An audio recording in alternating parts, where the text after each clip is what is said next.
coming together from across the United States. The real issues you don't hear about elsewhere.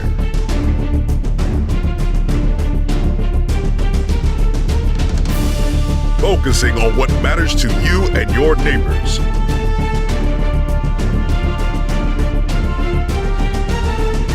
Welcome to Resistbot Live. Hi, everybody. It's April 24th. I'm your host, Melanie Dion. That's Aria's Tale, and this is Resistbot Live. Welcome. This week, we're talking about reworking the poor tax. We're talking about how cities are attacking the problem of unhoused people or the problem of being unhoused in their cities and treating unhoused people as though they are the sole problem.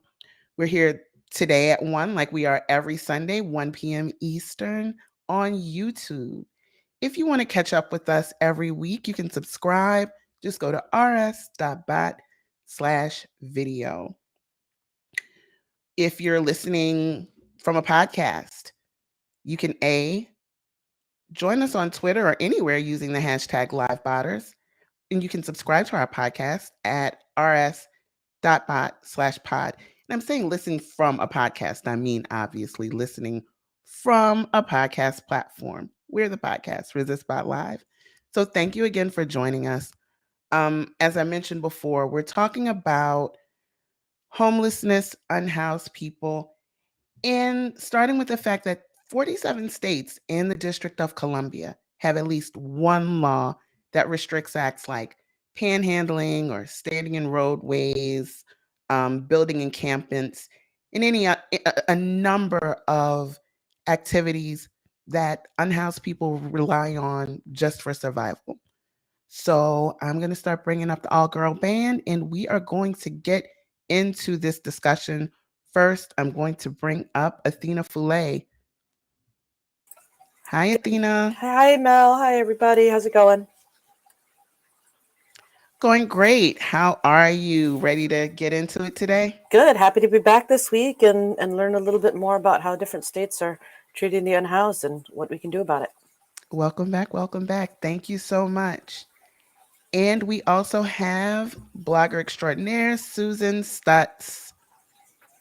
Hello, ladies. Hey, Susan. Happy Sunday. Happy Sunday. I look short compared to y'all. It's all about a camera tilt. Right. So, Susan, we're going to be talking A, about what different states are doing, and B, we have a few petitions that we'll be getting into, and then what new petitions can look like. So we'll be talking about that as well.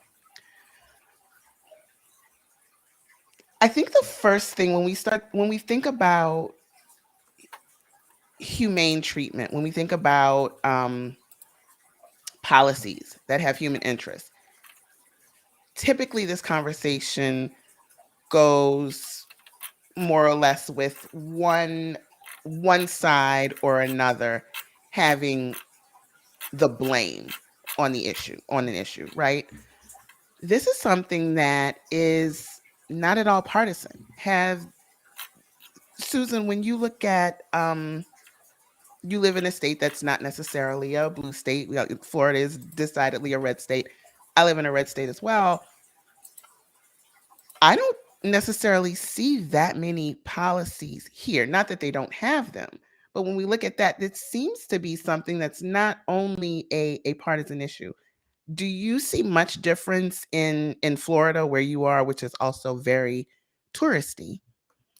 I know that we have some panhandling rules, laws. It used to be that there were a lot of people at our highway exchanges and our intersections in our bigger cities, more towards South Florida. But, I don't see it very much anymore. And I know that you get into the bigger cities and there's definitely more unhoused people. It's a bigger concern in the bigger cities. I don't see it a lot where I'm at presently, although it absolutely does exist, but it doesn't, at least the places that I go, the things that I see I don't see a lot of it, and I don't see encampments and things like that I know that we have in bigger cities and bigger states.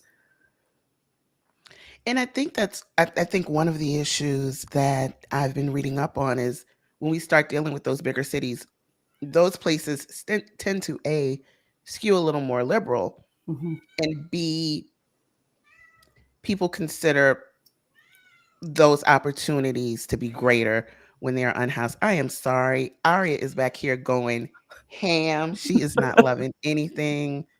She wants to be in show business today. I'm in New Orleans, and we definitely there are a lot of unhoused people here. There are encampment sites at various parts and at various places in the city. It's very coming and going. We have a lot of tourists, entertainers, you name it. So that means that there's a lot more likelihood, for people who try to make a living out here and just don't. But when we look at the actual policies in and pretty much everywhere, like I said, 47 states and DC have these policies. But especially in recent months, one of the biggest voices, or one of the biggest folks on display, has been in New York City. Mayor Eric Adams has done a lot to say that he wants to rid New York City of the homeless problem, but his tactic has more been geared toward attacking unhoused people. We've seen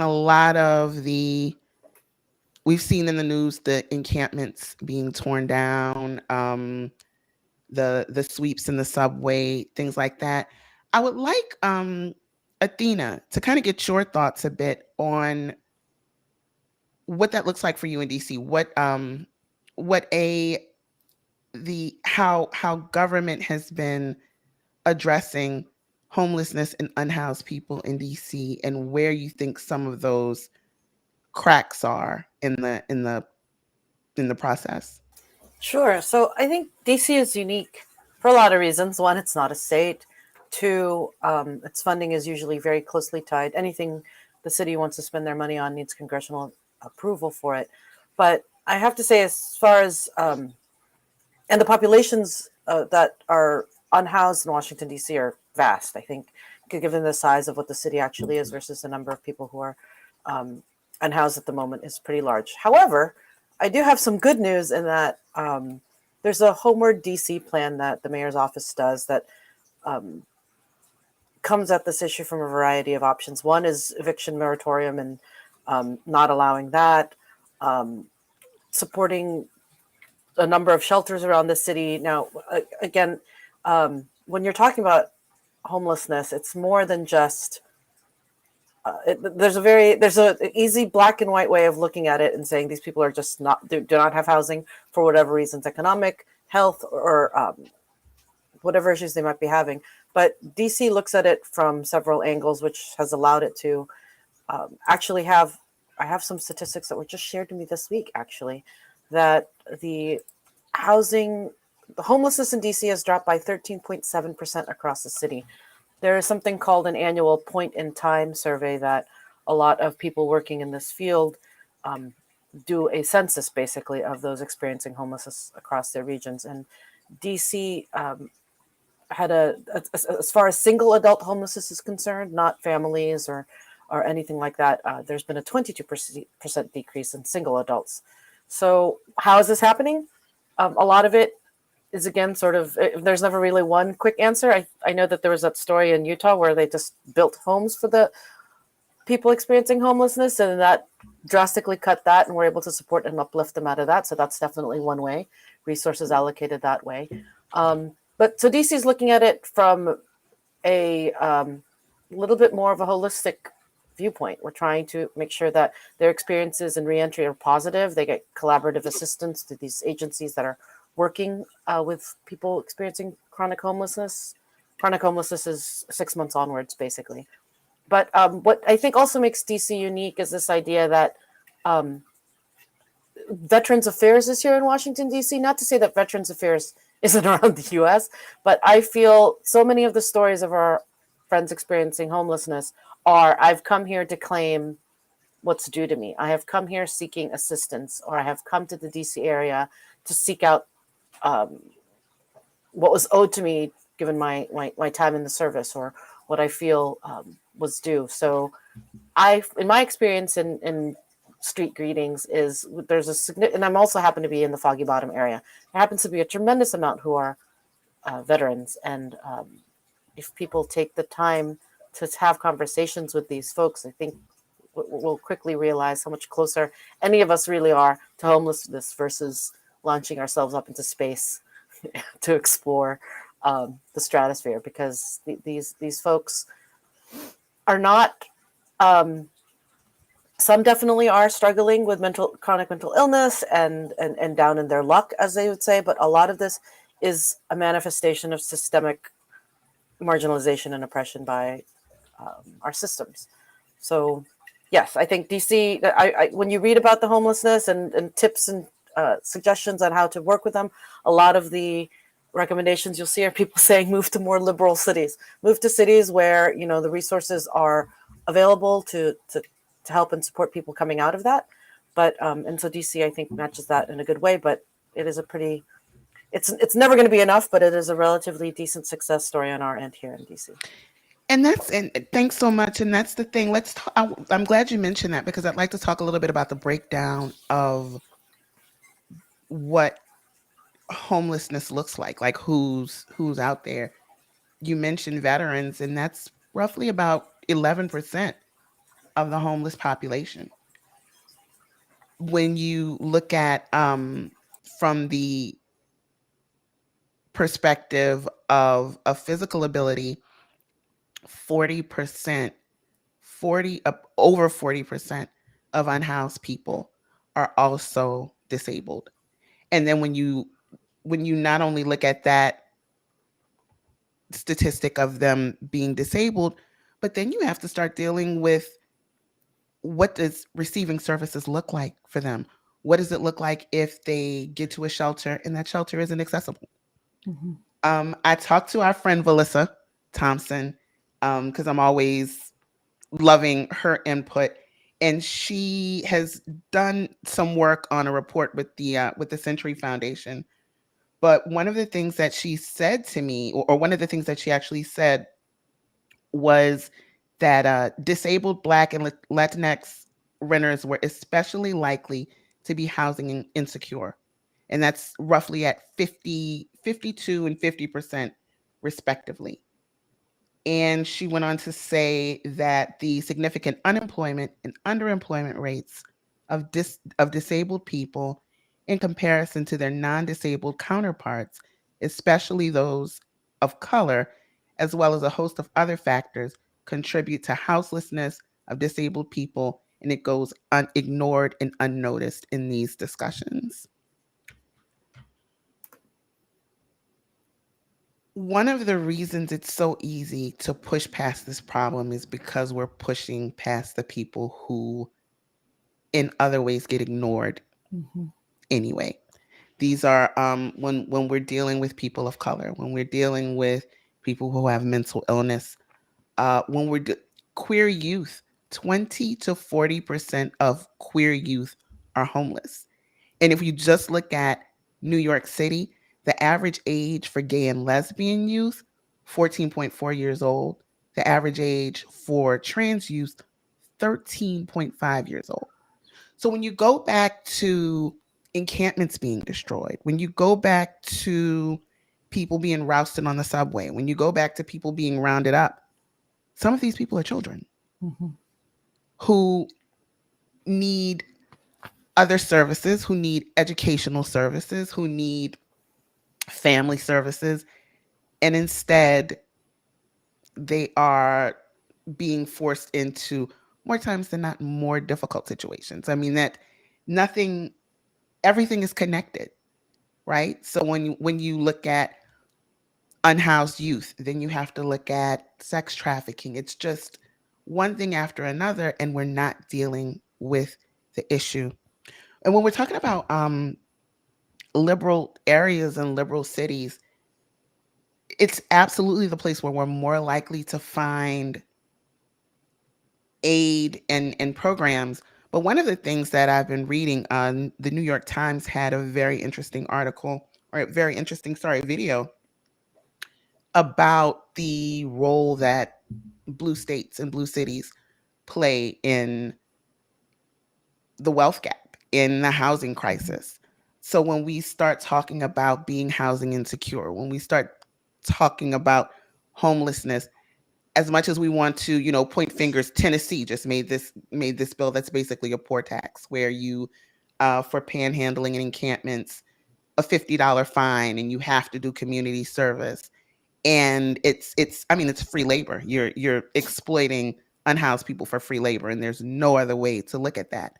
But when we start talking about who's really enforcing these policies, even when there are Democrats who are basically controlling policy in these states, there are still issues where there's still um, California is a huge example of these quality of life policies that absolutely criminalize homelessness. There's no other way about it.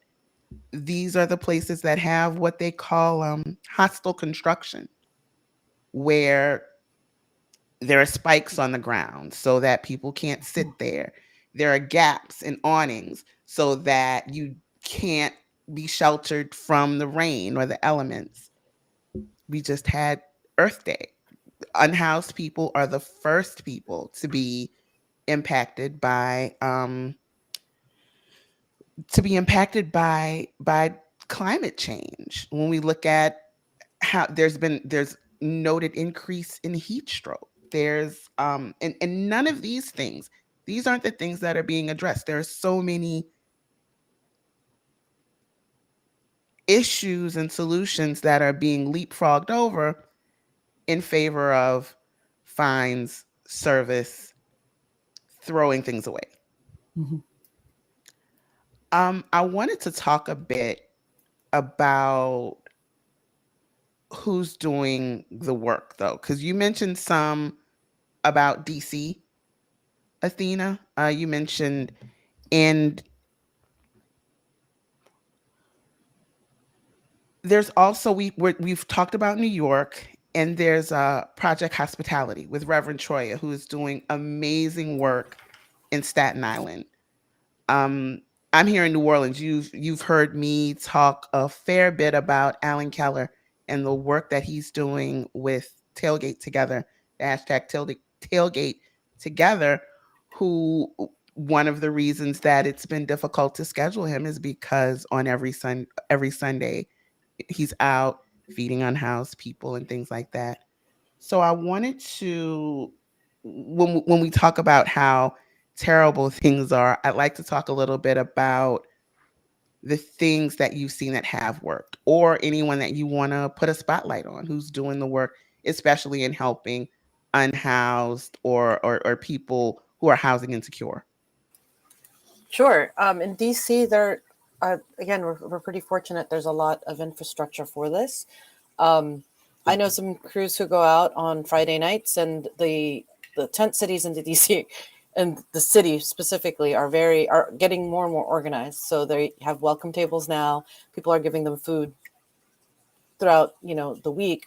So I think we've come to a point in DC where we're seeing that it's not just a matter of feeding and charity, right? If we want to be serious about getting folks off the streets, ending chronic homelessness, providing the safeguards and buttressing support nets that they need to be able to climb out of it and stay out of it, a lot more needs to be done. And those are sort of the questions that I think your average person would be more than happy to bring a sandwich to somebody on a corner, but to have a real meaningful conversation about what it means to create legislation that makes us a more livable city for every economic bracket. Things like that need to happen. So organizations that I would absolutely like to do shout outs and supports to Miriam's Kitchen here in Washington, D.C., Bread for the City, also a great organization. The Georgetown Ministry Center is an organization that I work closely with. They have a day shelter in Georgetown. As you imagine, Georgetown is a very affluent part of Washington, D.C., but given how the homeless are all over the city, that this is a coalition of congregations and faith-based groups that have supported the functioning of this day shelter that has moved, I think, since November, close to over 80 people from the streets into permanent housing. So yes, Miriam's Kitchen has been feeding the unhoused in the DC area for decades as well, and are fantastic. And they're also building that sense of community. I know I talk about this a lot, but it really does take a village, and having community and support systems in place not only one help through that process of going from unhoused to being housed, but also getting people access to continued support throughout their transitions, and just providing that community and safe space support and confidence to maintain the economic security that they need to stay housed. So those are just quickly three. And one more in New York City, sure. And here in Washington, D.C., there's this group called the Community of Sant'Egidio that do provide, in New York, large-scale meals out of Penn Station. But in Washington, D.C., it's based out of Foggy Bottom. And it's more of a sort of a friendship conversation. We build relationships and friendships with the unhoused to see what they need. Because, again, we'll show up with pasta, and that's great, but oftentimes they'll say we'll have eaten already, or we can't keep that overnight because it's going to get hot and rats are going to get to it. But again, fostering that conversation, knowing when their birthdays are. When was the last time people have greeted these people happy birthday? Or just, again, establishing that dignity that should be afforded to all people, I think is absolutely lacking in this larger conversation, I feel, of what cities can do. What cities can do is get rid of hostile architecture.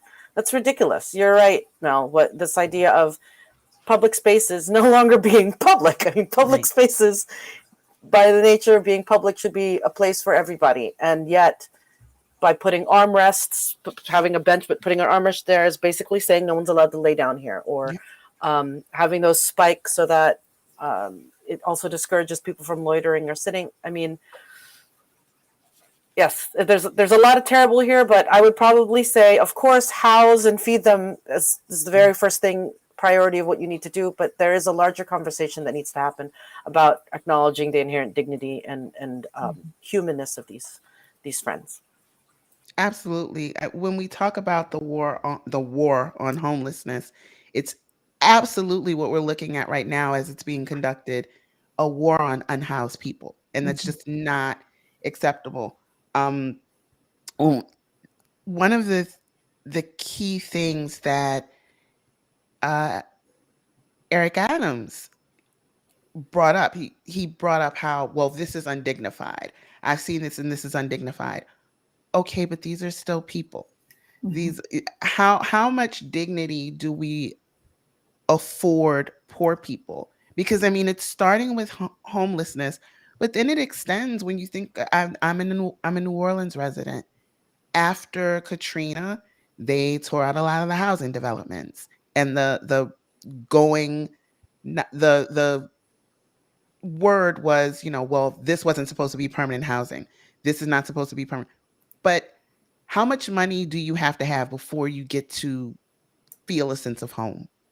Like, what entitles you to a sense of belonging and home and just your own space? So it's always going to be, there's always going to be a caveat when it comes down to having a sense of ownership, empowerment, dignity. There's always a dollar figure on it. That's just the prevailing wisdom right now. When we look at, again, just I have to go back, because we think so much in terms of red, blue, but this is a purple problem because it happens everywhere. Like, we have to, if we're gonna bring people in the room, yes, absolutely bring Texas in, bring Florida into the conversation. But if we're talking about the wealth gap, if we're talking about homelessness, we got to say hello to California. We have to say hello to Illinois. We have to say hello to Washington State. I believe it was Washington State that had the opportunity. There was a housing issue, and when it came down to actually, I'm getting my brain because I can't remember if it's Washington or California right now, but there were making changes or attempting to make how zoning changes so that single family and an area zoned for single family homes could be for large density populations, and a bunch of nice rich liberals said no, because they don't want it near their homes. When we look at even education, which is a key factor into pulling people out of poverty, that's the amount of money that your school gets is determined by how much the houses are in your district. It's rigged, and then the rig is rigged.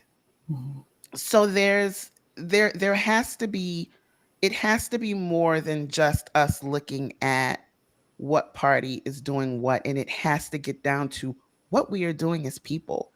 What are we doing to our neighbors? The unhoused people are still our neighbors. They're still parts of our community.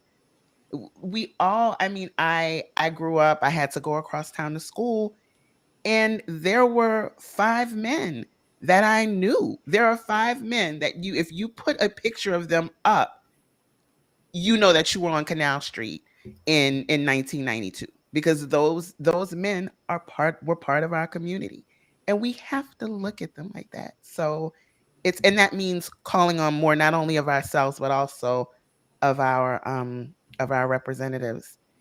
And that takes us to some petitions. Susan, do you mind reading off some of the petitions that we have? I No, feel like man. me and Athena have been going at it, so we would like to hear your lovely voice and talk to us about the petitions. It's 100% okay, because obviously, you both are very educated. So I appreciate the education for myself a lot. So we have 2 petitions that we're focusing on, and one of them, the title to it is "Shelter is a Human Right," and so we shouldn't have to say that. We shouldn't have to say that I have a right to have a roof over my head. It should just be a given. And so, again, that's the title of the petition. The call sign is P as in Peter, N as in Nancy, P as in Peter, S as in Susan, X, and then Q as in quiet. And so what we're doing is looking at, the author of this, an individual by the name of Kyle, pointing out that, every eviction, and the opening line, I love it. Every eviction is a richer person using the government to force a poorer person into homelessness in order to make a greater profit. And, I find so much truth in just that one sentence. So if you send that call sign to 50409, you can sign on to that petition, and you can send it to your governor and your state legislature. The second one that we have is entitled Fund Homelessness Prevention. And again, this speaks to this lack of community services that, would go such a long way to resolving or at least mitigating some of the challenges that the unhoused face and that led them to being unhoused in the first place. So that call sign is P as in Peter, J as in Jelly, L as in Larry, O, G as in good, F as in family. And again, type that into 50409, and you can send that to, again, your governor and your legislatures. If neither one of these petitions strikes a chord with you or says what it is that's in your heart to say, by all means, send mayor, send state, send governor to 50409. You can write your own letter, which you can then turn into a petition that you can then invite friends and families to sign on to. So those are the 2 petitions we're highlighting for today. Thanks so much. And absolutely, because there's those petitions are great, but we don't currently have anything that talks about things like hostile architecture. Right. We don't have anything really addressing these more recent policies that are or the growing poor tax. I mean, I don't see any other term that we could use for this, because you're literally criminalizing poor people for surviving. Right. There's no and watching it being defended, well, it's only a $50 fine. It's only a fine for somebody who doesn't have a roof. It's free labor for something that you would otherwise have to pay for. One of the So, things, I'm sorry, go no, ahead. go ahead, please. I was just going to say, one of the things that I find so difficult is this issue, like so many others, we place the blame on the individual who has the challenge to begin with. We place the blame on the unhoused. I had not thought about the word homeless and the negative connotation that goes along with it, the vitriol that goes along with that one word. And I had not thought about that until you, Mel, educated me on the word unhoused. And then the more I read about it, the more I saw, if these same people who are advocating for these policies and these poor taxes use their powers for good, so to speak, look at the money you spend on the architecture. Look at the money you spend on enacting, putting into place these laws. And when what we need is that money to be in services for our communities, and services in our local communities help mitigate so many of the challenges that lead to homelessness in the first place. The mental health issues that go untreated, and if they're diagnosed, they're untreated, or they're just not diagnosed at all. We don't have any mental health facilities really that people can show up to. I mean, you've got them, speckled here and there, but I mean, it just, if we turned that attention to what we can do to help, as opposed to placing the blame on them and expecting them, the old bootstrap theory, which frankly is crap, if you ask me. But, if you would just grab your bootstraps and pull yourself up, then all of your problems would be solved. Well, it just doesn't work that way. And we can't lay the problem of the unhoused at their feet and not provide answers and resources. We just, as humanity, we just shouldn't be doing that. Yeah, bootstraps don't work when you don't have boots. 100%. So it's not a logical expectation for the people who don't have. And then we look at city governments that do have budgets to address the needs of people without homes. I mean, so compared to the police budget, New York City's budget for the Department of Homeless Services is relatively small, and was cut by $615 million this year. But it's still something around 2.1 billion, and that makes it roughly 50, a little over 50, I think it's 58,000 per person when we look at the homeless population. So $58,000 per person is how the budget breaks down. And of course that won't all go to an individual. But when you look at that, you have to ask, where are the funds going? Mm-hmm. If there's absolutely money available for the 65,000 homeless residents, we'll just stick with New York, the 65,000 homeless residents of New York, where is it going? What is being done? Is it being used wisely? And we have to look at that. We can look at that in varying points of city government in any city in the country, but we have to look at, if the budget is being cut, there's still logically should be enough money to support these residents. What's being done? What is the end game, since it's clearly not to actually help unhoused people? Mhm. And and there are cities who are beginning to get it right.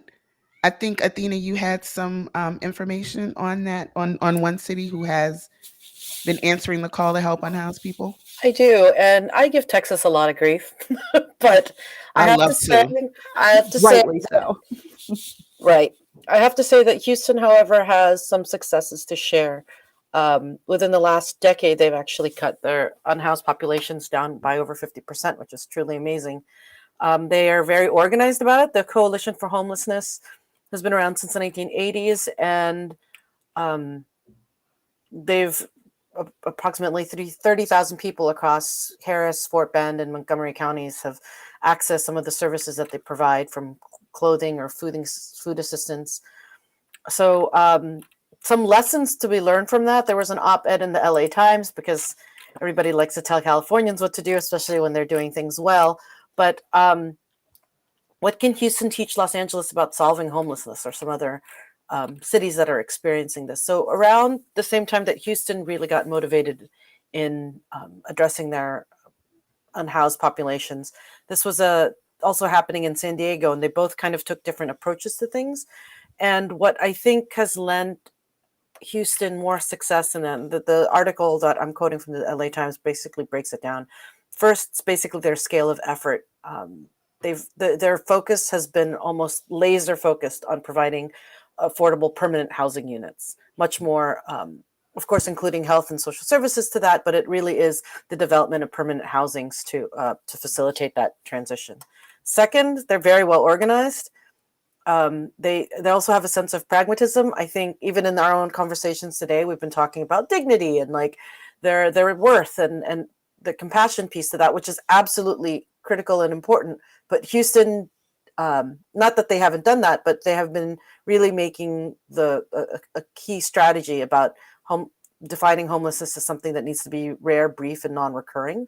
So they decommissioned 8 homeless encampments in the last year, with pathways to permanent housing. So about 80 to 90% of homeless people have taken them up on that offer in Houston. But so yes, while I tend to lean on the, like, we need to talk to them to hear what their needs are, in the case of what Houston's doing, they have a clear sense of the data driving their reasons for doing things, and it really leaves a lot of that compassion, rightfully so, to nonprofits, churches, to be in charge of shelters and sort of temporary housing, while the city is focusing all of its efforts and resources specifically on the providing of more permanent and affordable housing.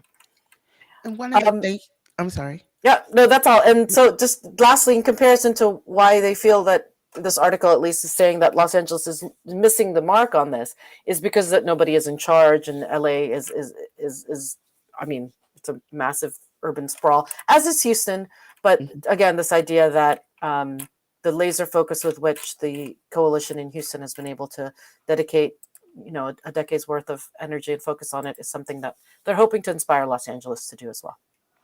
And there are just some places, I think, that feel as though they have a certain amount of humanitarian credit. So there are things that they can just take their time on. People having homes should not be one of them, especially when we look at how many vacant homes there are. Like how the housing crisis is beyond anything I think any of us have seen before, especially when we look at the fact that a lot of these homes are not owned by people. Like, a lot of homes now are owned by corporations. Not always corporations in this country. There's a very large company in Canada that owns just an obscene amount of homes here. So when you look at it, it all boils down, it will always boil down to profits over people. Whenever we dig into any of these issues, we're always going to be looking at how people have gotten the shaft because of a dollar amount. And I don't think there's any nice way to put that. So one of the things, I just want to reiterate that while we do have open letters, is so much green space that we have to cover when it comes down to unhoused people, and this is where we call out to all of you, like it's hostile Architecture. hostile architecture. Thank you. Hostile architecture. What's being done with poor taxes and criminalizing homelessness. The bill in Tennessee, that was the most recent that came out this week. The bill in Tennessee, it's HB 0978 and SB 1610. These are definitive things that you can take aim at.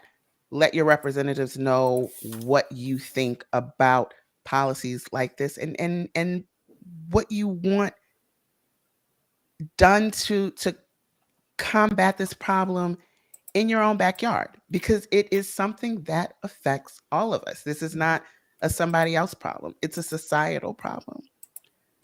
And with that, that means, Athena brought it out before. It takes a village, and it absolutely takes a village. Find your village. Do not underestimate the importance of finding your people and asking the right questions. I remember moving up north. I mean, I'm from New Orleans, so everything is north for me. But I remember moving up north in 2005, right when these kind of hostile architecture moves were taking shape, and just sitting down at a bench and realizing there were things on two sides of me and thinking, well, this is dumb in a tourist city. And then I realized, no, it's not dumb. It's what my mama would call having ugly ways, because you don't want somebody to to lay out on a bench. So examining what those things mean, and what can be done, and finding a group of people who can effect change. We have Resistbot. We have a Telegram group where we want organizers to find each other. That's one of the main purposes of it. So by all means, join us, and find each other. If you need help getting an open letter started, this is why we're here. This is why we do what we do. We love talking to you every week, of course, but this is not the only thing that we do. So by all means, if there are things that we can do to help to get your voice out there, to amplify, please reach out to us. Support at resist.bot. It's really that easy. And that's kind of where we are. I want to give you guys a chance to shout out and take us out of here. Sorry, I had a brain freeze. Susan, where can we find you? What are you looking at outside of this cluster of what we talked this week? What other things are you looking at this week? What has your eye? And tell the people where they can find you. I'm on Twitter at twinthing2. The 2 is TOO, because I'm an identical twin, so I'm an also. And one of the things, we're obviously the elections are coming, so we're ramping up get out the vote efforts here in Florida and on the Treasure Coast. And I just can't, say it enough times or loud enough. Make sure you're registered. Make sure your signature matches. If you need help, take a look at our keyword list. We've got a whole vote suite package. We've got you covered in terms of being able to vote at the end of this year. So that, and I just wanted to give a shout out to one of the organizations that is in my neck of the woods that's really working on the unhoused issue. And it's a place called La Haya. And it's that stands for Love and Hope in Action. And it's a place where you can go and get a clean shower. You can take a nap. You can get some food. They have a wonderful place in Stuart, Florida. So I just want to give them a shout out. They're doing great work. And, if you can support them, please do. Money, time, it all helps. Thanks so much, Susan. And I'm glad you mentioned that, because one of the things when we look at how difficult it can be for people to transition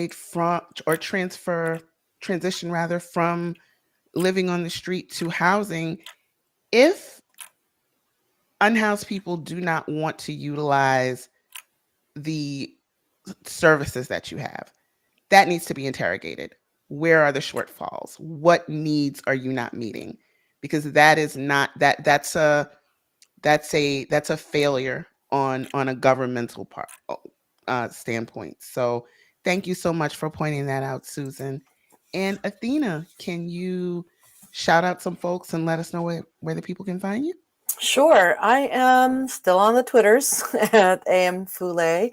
As for things I have my eye on, Susan mentioned it. The elections are coming up. Orrin Hatch passed away from Utah. Not that that's a flippable seat or anything like that, but I think it's important for us to start getting our eyes on what's on key states as well as offices that are going to be essential in the coming election. I am also working with some folks over here in DC that we've hosted on the show before, Jennifer MUZ and Sanctuary DMV. We're getting truckloads of asylum seekers from Texas here in Washington. So it's been an interesting time to actually demonstrate what solidarity with migrants could really look like. So I would encourage all of you to also plug into the networks of folks working with migrants and refugees to see what can be done, whether that's buying some t-shirts for some kids coming into your cities, picking up some toiletries, or just adding to their Venmo or PayPal supplies. Now's a good time. We're ending the Easter octave for the Christian world, and the Orthodox worlds are celebrating Easter today, but everybody could use some love and assistance this spring. So seek out those places and do what you can. Thanks. Thanks so much, Athena. And thank you for joining us this week. If you want to know more about whether it's this topic or just how you can volunteer with Resistbot, you can go to resist.bot. If you'd like to donate, what we do every week, this contacting your representatives, letters to the editor, all the great stuff, all of that, we're powered by people. Yes, we're a bot, but we're actually powered by people. And so we need your help. We need you. So if you'd like to volunteer, also if you'd like to donate, you can go to rs.bot/donate. Monthly donors get all kinds of neat stuff. So we would love to have you, and you can join our community in helping just make the world just a little bit better. We have monthly donors, and so I want to give a shout out to each of you.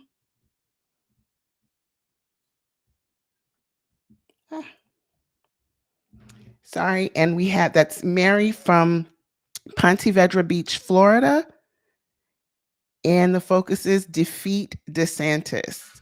You know how I feel about the random acts of DeSantis, so thank you so much, Mary.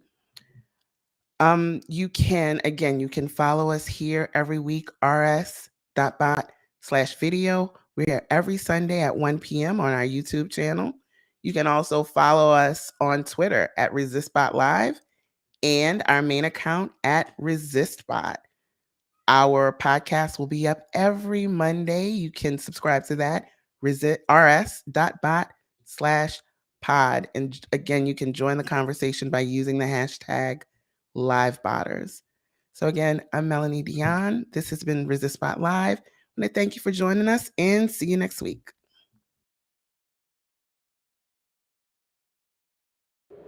Resistbot Live originally airs as a live stream every Sunday at 1 p.m. Eastern on Twitch, YouTube, Twitter, and Facebook, and is brought to you by the same folks behind the chatbot. If you haven't used Resistbot before, it's simple. iPhone users, go to resist.bot on the web and tap the iMessage button. Non-iPhone users, open your text messaging app and compose a new text message. For the phone number, type 50409. In the message field, type resist or any of the keywords you heard on the show. You can also direct message Resistbot on Twitter or the Telegram app. For a printable keyword guide and more resources, visit our website at resist.bot. Our website has a complete guide to creating robust public policy or voter turnout campaigns, and we're here to support your activism. Email support@resist.bot if you need help getting started. Resistbot is a non-profit social welfare organization built by volunteers and supported by your donations. You can donate on our website or email volunteer@resist.bot if you want to join our team. Resistbot Live is moderated by Melanie Dion. Our regular panel includes Athena Foulay, Christine Liu, Susan Stutz, and Dr. Joseph Kuhil.